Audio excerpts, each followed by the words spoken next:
नमस्ते बच्चों। बच्चों आज हम पार्ट 3 पढ़ेंगे। उसका टॉपिक है ऊर्जा। तो बच्चों अभी आप लोग बता सकते हो कि आप लोगों को ताकत कहाँ से मिलती है ना।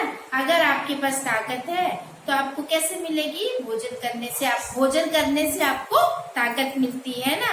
तो अगर आप भोजन नहीं करेंगे तो क्या आपके पास ताकत रहेगी?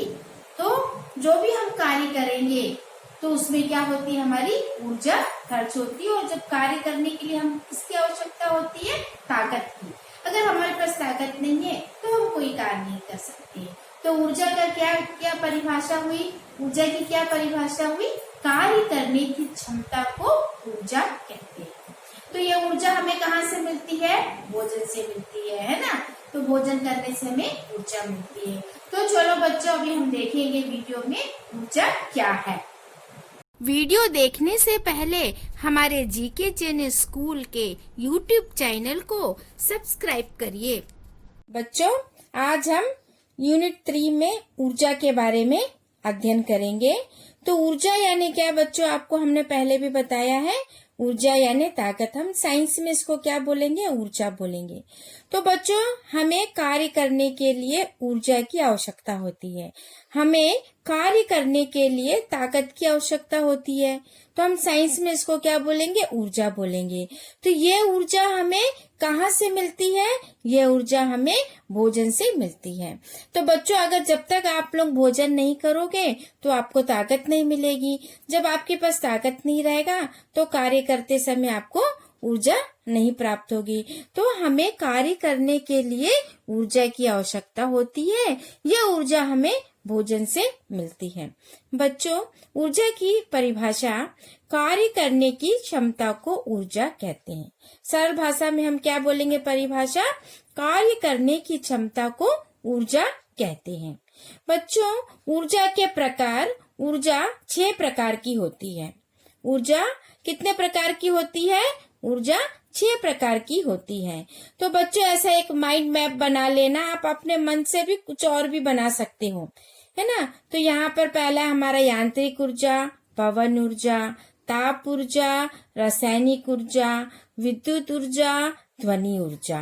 तो ये हमारा आप माइंड मैप बना लोगे तो आपको जल्दी याद हो जाएगा। तो पहला हमारा है यांत्रिक ऊर्जा, पवन ऊर्जा, ताप ऊर्जा, रासायनिक ऊर्जा, विद्युत ऊर्जा, ध्वनि ऊर्जा। तो बच्चों अभी हम पहला ऊर्जा पढ़ेंगे। यांत्रिक ऊर्जा क्या है? तो यांत्रिक ऊर्जा यानी वस्तु को उसकी स्थिति बदलने के लिए लगाई गई ऊर्जा यांत्रिक ऊर्जा कहलाती है। तो बच्चों ध्यान से सुनो। वस्तु को उसकी स्थिति बदलने के लिए लगाई गई ऊर्जा यांत्रिक ऊर्जा कहलाती है। यांत्रिक ऊर्जा 2 प्रकार की होती है। यांत्रिक ऊर्जा कितने प्रकार की होती है? 2 प्रकार की होती है। पहला है गतिज ऊर्जा और स्थित ऊर्जा। एक गतिज ऊर्जा और स्थित ऊर्जा में बदलने को ही हम यांत्रिक ऊर्जा कहते हैं। जो अभी हमने आपको यांत्रिक ऊर्जा बताया था। तो यांत्रिक ऊर्जा कितने प्रकार की होती है? 2 प्रकार की होती है, गतिज ऊर्जा और स्थित ऊर्जा। ये गतिज ऊर्जा क्या है? शरीर में गति के कारण उत्पन्न होने वाली ऊर्जा गतिज ऊर्जा कहलाती है ना। जैसे उदाहरण के लिए चलती हुई कार या बस या बंदूक से निकलती गोली। तो बच्चों समझ में आया है? शरीर में गति के कारण उत्पन्न होने वाली ऊर्जा गतिज ऊर्जा कहलाती है। उदाहरण के लिए चलती हुई कार या बस, बंदूक से निकली गोली। दूसरा है बच्चों स्थित ऊर्जा। इसमें क्या है? हमारे शरीर की स्थायी ऊर्जा स्थित ऊर्जा कहलाती है। यह ऊर्जा कार्य में प्रयोग की जाती है। जैसे बांध के जल में स्थित ऊर्जा होती है। बांध का जल आप लोगों ने देखा है ना, कैसे स्पीड से बहता है बांध का जल ऊपर से नीचे। तो बांध के जल में स्थित ऊर्जा होती है। तो बच्चों ये यांत्रिक ऊर्जा के उपयोग क्या है? जल की गति ऊर्जा को विद्युत ऊर्जा में बदलना है। पहला क्या है? जल की गति ऊर्जा को विद्युत ऊर्जा में बदलना है। दूसरा है पवन चक्की वायु की यांत्रिक ऊर्जा को विद्युत ऊर्जा में बदलती है। मालूम है ना, पवन चक्की है ना, पवन यानी हवा से हम क्या करते हैं, यांत्रिक ऊर्जा को में बदल के इसको विद्युत ऊर्जा प्राप्त करते हैं। इसके बाद हथौड़े की यांत्रिक ऊर्जा द्वारा कील ठोकी जाती है, ये भी हमारी यांत्रिक ऊर्जा हुई। यांत्रिक ऊर्जा स्थिर वस्तुओं को गतिशील और गतिशील वस्तुओं को स्थिर कर सकती है। तो मेन पॉइंट क्या है इसका, यांत्रिक ऊर्जा का, यांत्रिक ऊर्जा स्थिर वस्तुओं को गतिशील और गतिशील वस्तुओं को स्थिर कर सकती है। बच्चों अभी आपको ये चित्र दिख रहा है ना, कार दिख रही है ना, वो क्या कार क्या है, चल रही है ना। तो चलती कार में गतिज ऊर्जा होती है। तो हमने आपको पहले भी बताया था ना, यांत्रिक ऊर्जा दो प्रकार की होती है, गतिज ऊर्जा और स्थिर ऊर्जा। तो गतिज चलती हुई कार में कौन सी ऊर्जा होती है गतिज ऊर्जा।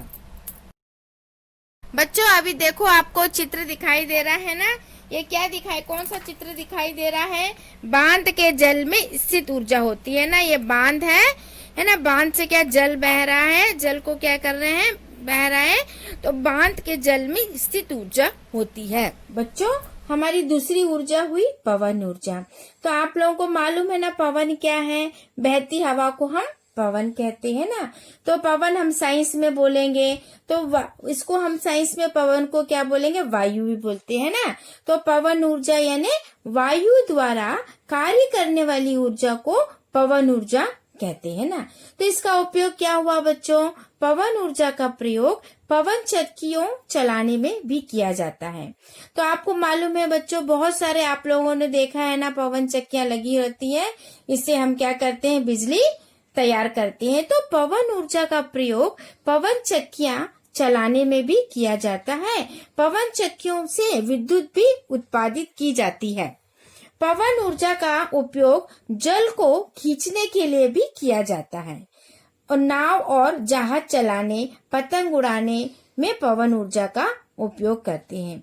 बच्चों तमिलनाडु में पवन चक्की द्वारा विद्युत उत्पादन में प्रथम स्थान है। तमिलनाडु में पवन चक्की द्वारा विद्युत उत्पादन में प्रथम स्थान है।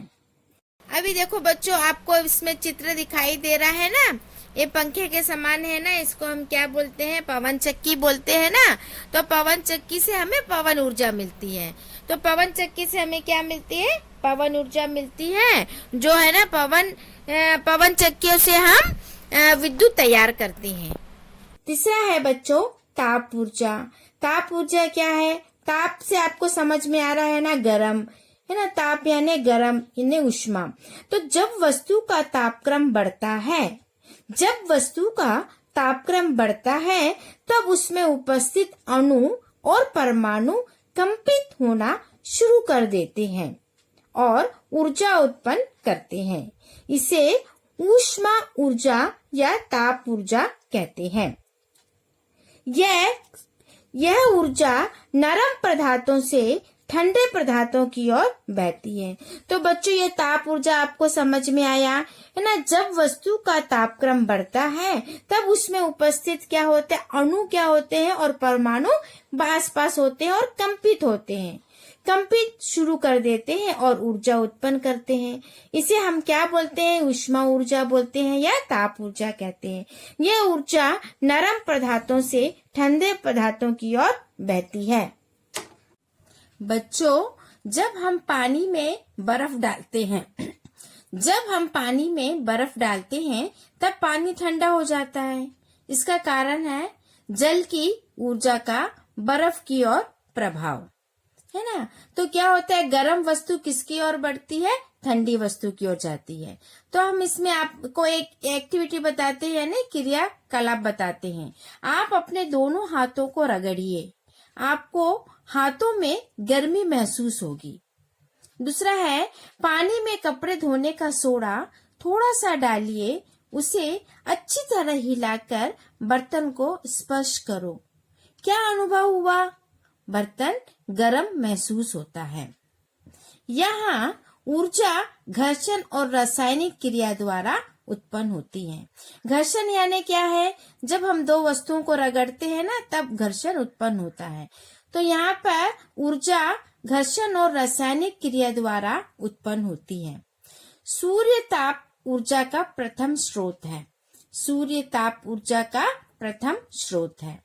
अब इसका उपयोग क्या है बच्चों? जैसे बिजली घरों में ताप ऊर्जा द्वारा विद्युत ऊर्जा उत्पन्न की जाती है।